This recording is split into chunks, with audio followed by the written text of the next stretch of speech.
News, सच जरूरी है। नमस्कार, आप देख रहे हैं एमएनएस न्यूज लाइव। आप सभी का स्वागत है। मैं हूं आपके साथ मर्शी। तो आइए जानते हैं देश और दुनिया की तमाम बड़ी खबरें।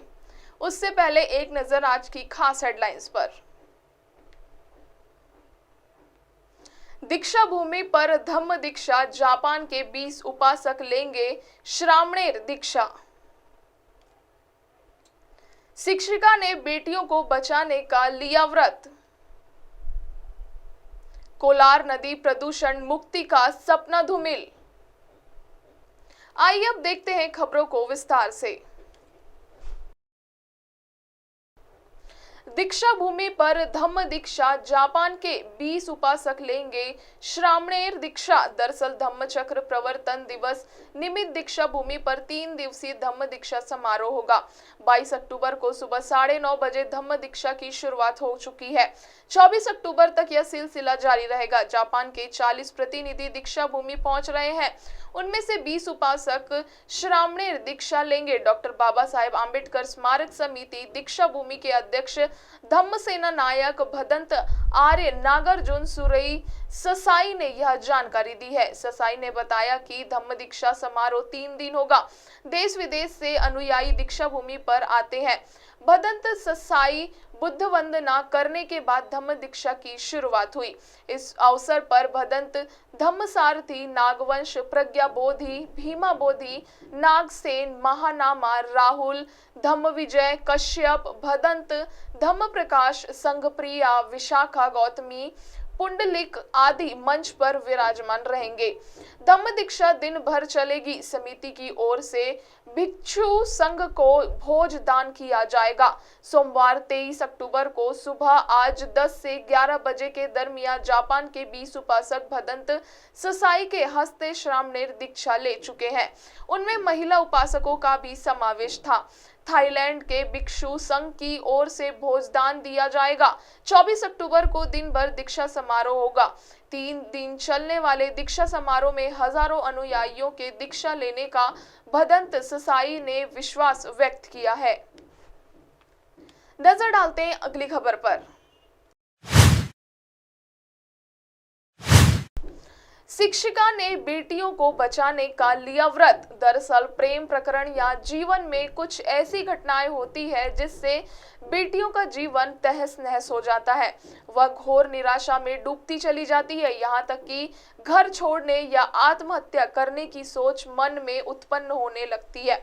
कोई दिशा नजर नहीं आती। ऐसी बेटियों के जीवन में सकारात्मक ऊर्जा भरकर उन्हें सही दिशा दिखाने, मजबूत बनाने और जीने की कला सिखाने का काम कर रही है शिक्षिका विजया मारोतकर। समाज में ऐसी महिलाएं शक्ति रूपा होती है। विजया ने ठान लिया है कि वह जीवन भर केवल बेटियों के लिए काम करेगी। उनके इस कार्य के चलते राज्य भर में उनकी अलग पहचान बन चुकी है।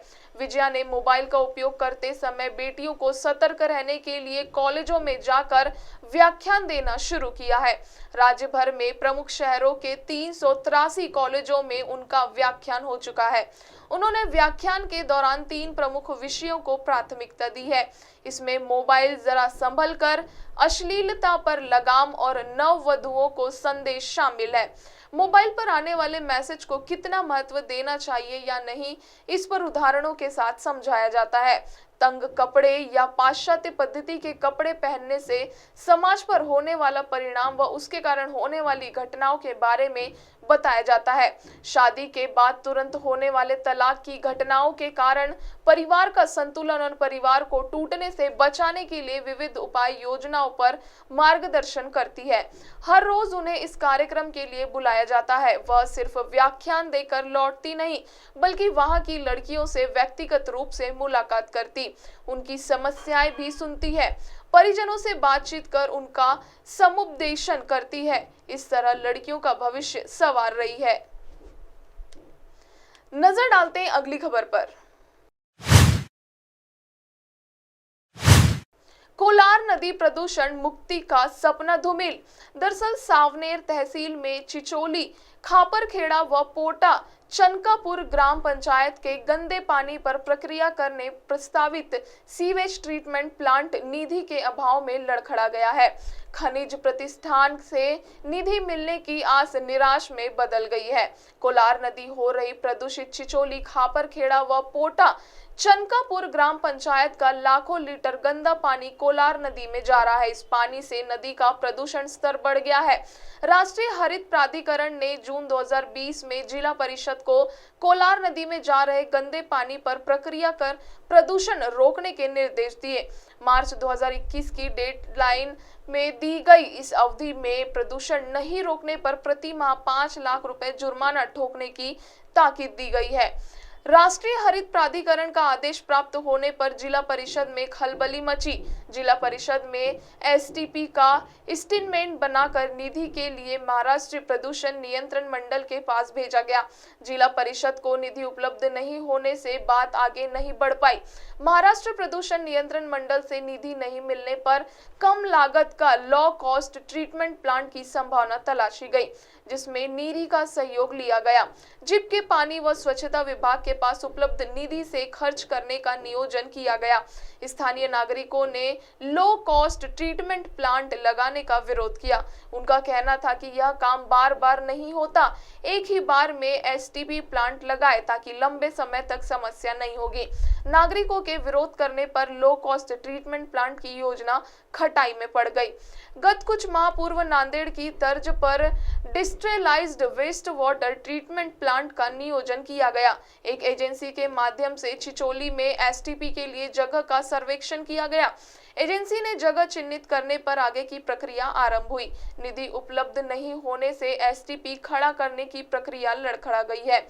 पूर्व मंत्री सुनील केदार ने खनिज प्रतिष्ठान से निधि उपलब्ध कराने के प्रयास किए।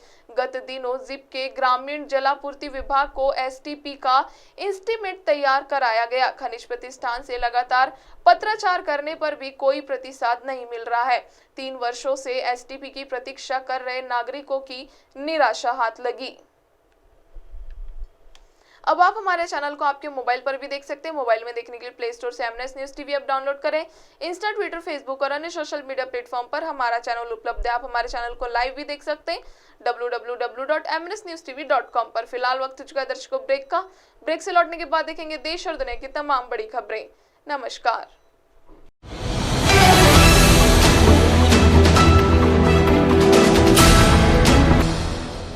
ये है एमएनएस न्यूज नेटवर्क और आप देख रहे हैं एमएनएस न्यूज।